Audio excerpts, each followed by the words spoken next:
രാജ്യസഭാ seat മുസ്ലിം ലീഗിന് നൽകുന്നതിൽ സംസ്ഥാന നേതൃത്വത്തിന് തീരുമാനമെടുക്കാമെന്ന് ഹൈക്കമാൻഡ്. തീരുമാനത്തിന്റെ ഉത്തരവാദിത്തം കേരള നേതാക്കൾക്കാണെന്നും ഹൈക്കമാൻഡ് വ്യക്തമാക്കി.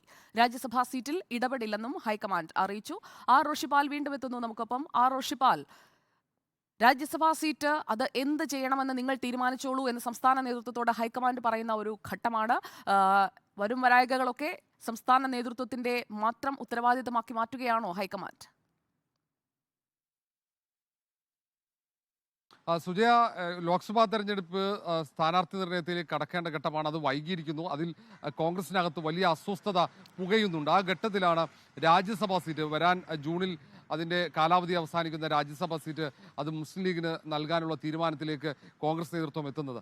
ഇതിൽ ഹൈക്കമാൻഡ് പച്ചക്കൊടി കാണിക്കുന്നില്ല എന്ന് മാത്രമല്ല, അത് കേരള നേതൃത്വം തീരുമാനമെടുത്തോളൂ, അതിൽ ഹൈക്കമാൻഡ് ഇടപെടുന്നില്ല. അതിൻ്റെ മുഴുവൻ ഗുണമായാലും ദോഷമായാലും അത് മുഴുവൻ കേരളത്തിലെ നേതൃത്വം അതിൻ്റെ ഉത്തരവാദിത്തം ഏറ്റെടുത്തുകൊള്ളുക എന്ന മറുപടിയാണ് ഏറ്റവും ഒടുവിൽ വന്നിരിക്കുന്നത്. അതിനൊരു പ്രധാനപ്പെട്ട കാരണമുണ്ട്. ഒന്ന്, കോൺഗ്രസിൻ്റെ വിലയിരുത്തൽ. കോൺഗ്രസ് പൊതുവെ സ്ഥാനാർത്ഥി നിർണയം നടത്തുക സാമുദായിക സമവാക്യങ്ങൾ ഉൾപ്പെടെ പരിഗണിച്ചാണ്.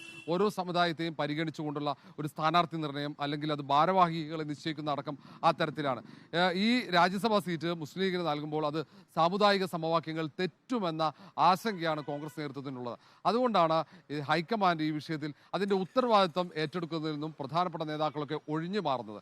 KPCC അധ്യക്ഷനും പ്രതിപക്ഷ നേതാവും ചെയർമാൻ, UDF ചെയർമാൻ കൂടിയ പ്രതിപക്ഷ നേതാവും തന്നെ ഇക്കാര്യത്തിൽ ഒരു തീരുമാനമെടുക്കട്ടെ, അതിൻ്റെ മുഴുവൻ ഉത്തരവാദിത്വവും നിങ്ങൾ തന്നെ ഏറ്റെടുത്തുകൊള്ളുക എന്ന സന്ദേശമാണ് ഹൈക്കമാൻഡ് നൽകുന്നത്. ഏതായാലും വലിയ ആശയക്കുഴപ്പം, വലിയ പ്രതിസന്ധി കൂടി കേരളത്തിലെ കോൺഗ്രസ് നേതാക്കൾക്ക് മുന്നിലേക്ക് വന്നിരിക്കുന്നു. കാരണം മുസ്ലിം ലീഗ് മൂന്നാം സീറ്റ് നൽകാത്തത് കൊണ്ട് തന്നെ രാജ്യസഭാ സീറ്റ് നൽകാമെന്ന വാഗ്ദാനത്തിലാണ് അവർ തൽക്കാലമെങ്കിലും അവർ ഈ വലിയ ഇതിലുള്ള അവരുടെ പ്രതിഷേധം അടക്കിക്കൊണ്ട് അടുത്ത ദിവസത്തെ യോഗത്തിലേക്ക്, മുസ്ലിം ലീഗിൻ്റെ സെക്രട്ടേറിയറ്റ് യോഗത്തിലേക്ക് കടക്കുന്നത്. അതിനിടയിലാണ് ഹൈക്കമാൻഡിൽ നിന്നും ഈ തരത്തിലൊരു പ്രതികരണം വന്നിരിക്കുന്നത്.